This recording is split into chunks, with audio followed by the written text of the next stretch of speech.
Hello, it is April 21st. My name is Eliza DeVries. Please remember to subscribe and like this video if you like it. This is one of my shorter, what I call quick vids. And I wanted to talk today briefly about control issues and also about the new moon in Taurus. So on the 22nd, which is tomorrow night, Pacific Standard Time at 7:26 p.m., we're going to have the sun exactly conjunct, which means the same degree as the moon, and we're starting a whole new 28-day cycle until we come to the next new moon in Gemini. So tomorrow we are going to have the sun and moon at 3 degrees 24 minutes Taurus.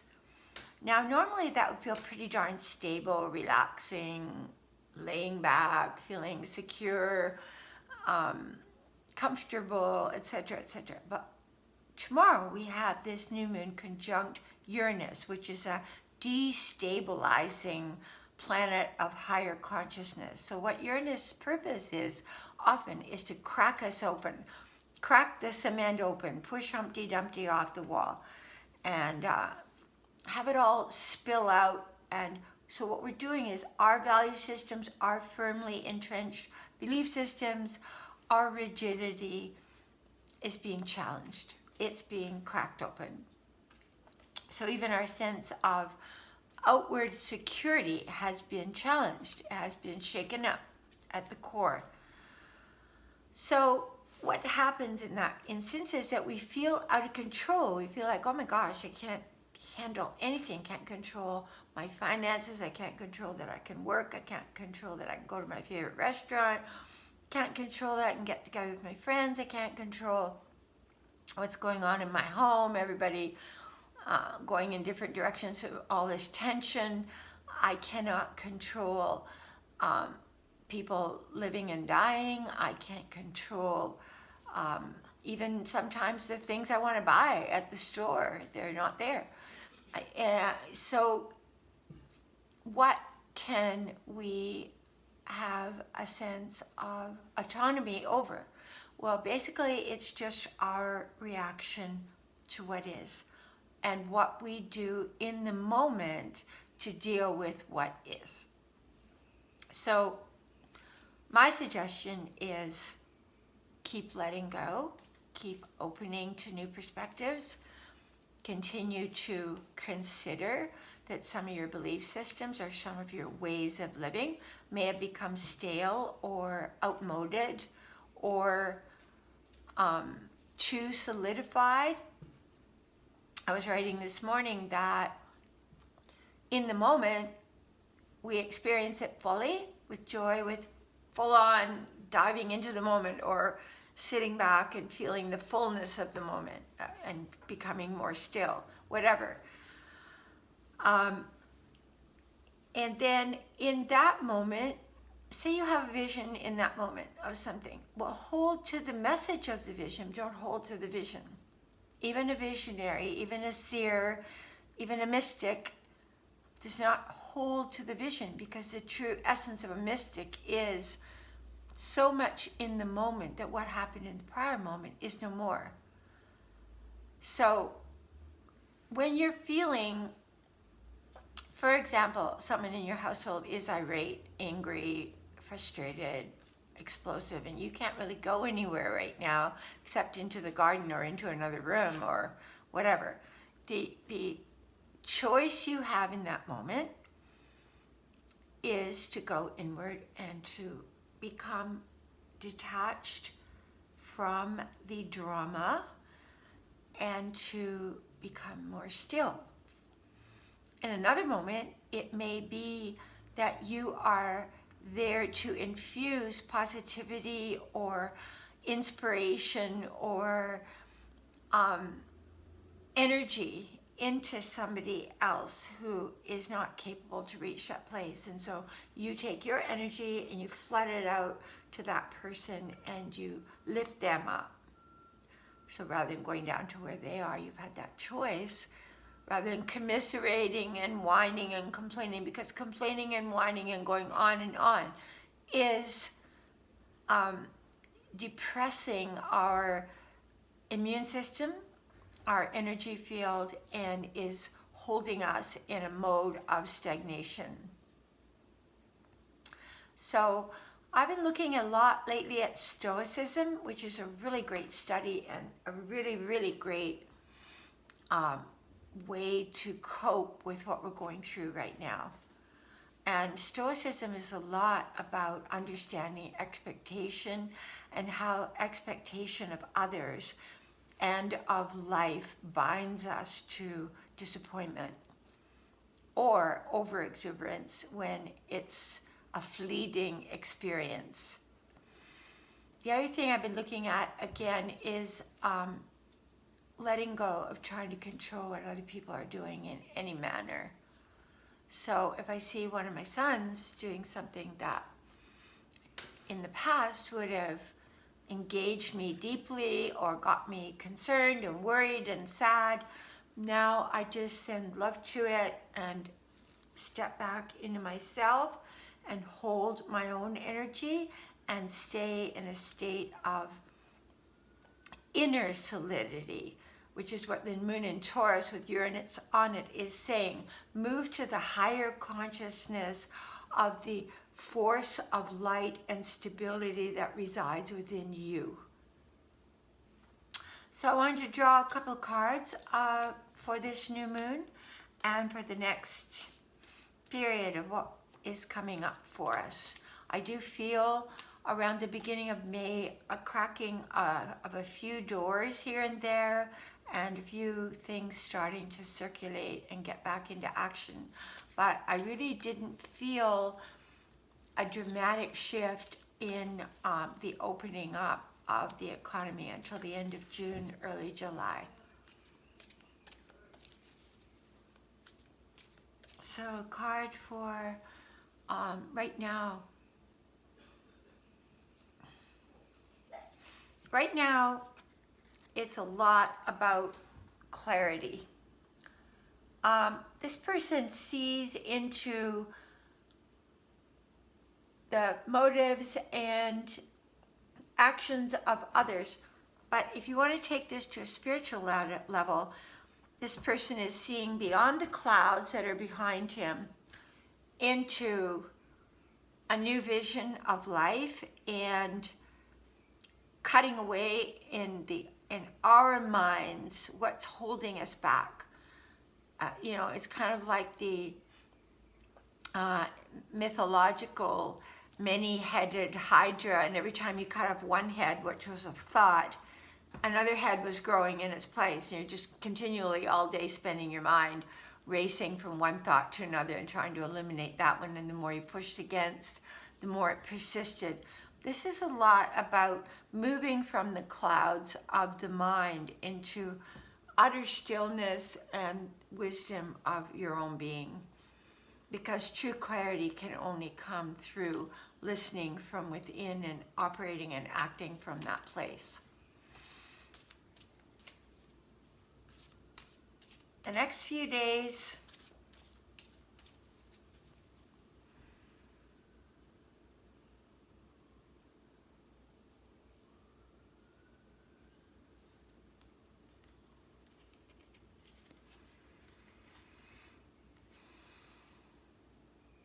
I looked at this card and I felt something that I haven't felt for a long time, because I have been in a state of criticism.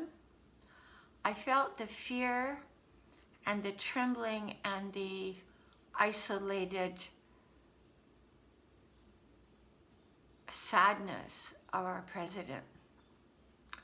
Now we can look at someone and we can say, well, that's all their own making. They created that. They deserve it. And we can put swear words on our wall and we can be negative and we can be, but there's something here that made me realize at a core level, he may be going about it all the wrong way, and he may have become a very self-obsessed child at a very young age and been given value systems that are just not working right now. It's not working. The Emperor's new clothes are being exposed, that there are no clothes. And I feel when he's alone and isolated, that his heart is broken, that he feels utterly alone. And when I was feeling him as an intuitive, I felt the only person that maybe really loves him and knows who he is his own daughter. And that may be partly why she's in the White House more now. I feel he's frightened of where everything's heading. And when people are frightened, they act like a cornered animal. Their basic negative traits can become more and more enlarged. And I just felt a tremendous fear within him. And that the only way he knows to communicate is through stirring up fear. He's got his hands over his mouth, which made me feel like he knows he's saying things he shouldn't say, but he can't help himself. It's almost like an illness. But I felt his heart was breaking, and he felt hopeless and hated and just wanted to be loved. Now that may sound to you, there's Eliza's Pisces moon coming out, but I don't know. I think there's part of us that needs to learn compassion for everyone.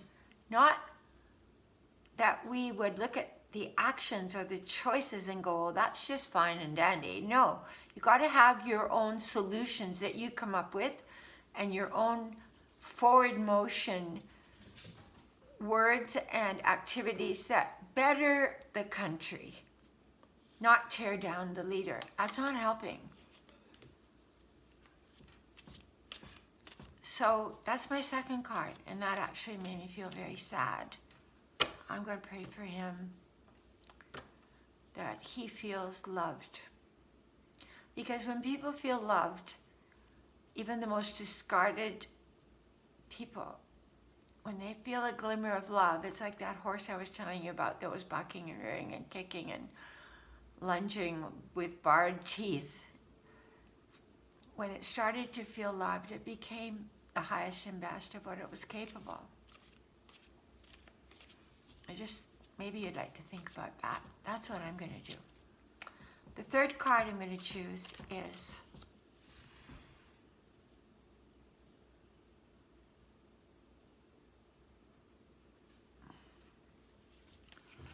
okay, this is the Wheel of Fortune. When I get this card, it is a lot to do with moving the wheel out of the mud. It's felt stuck in the mud where we are right now. We felt just in the muck. We can't get out. And it's going to start to move. I can feel it. We're through the worst. Not that there won't be states that still have their own cycle and flattening and all that to go through. But in general, I feel we are through the worst.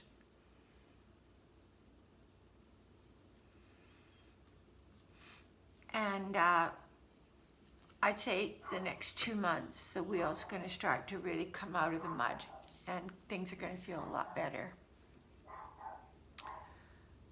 Also, though, remember, when you look at a wheel, if you're living your own existence on the outside of the wheel, you go up, you go down, you go up, you go down, and you're constantly either in a state of exaltation or a state of sadness or loss or whatever.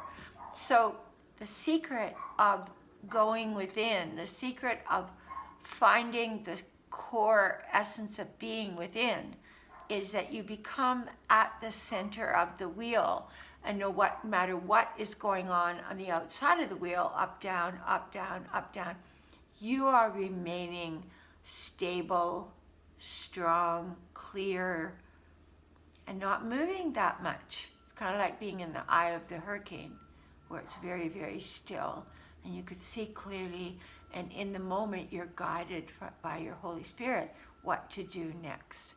So I'm going to leave it there. If you'd like a personal reading, please contact me at angelicmercy44@gmail.com, and hang in there.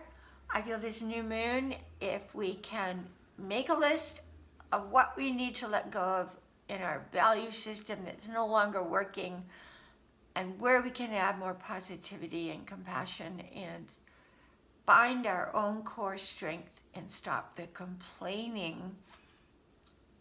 Even complaining about the president. You see something bad, then you put it on your page, that person sees it, repeats it to someone else. Well, you've just created your own pebble in the pond that goes outward, outward, outward, outward of negativity.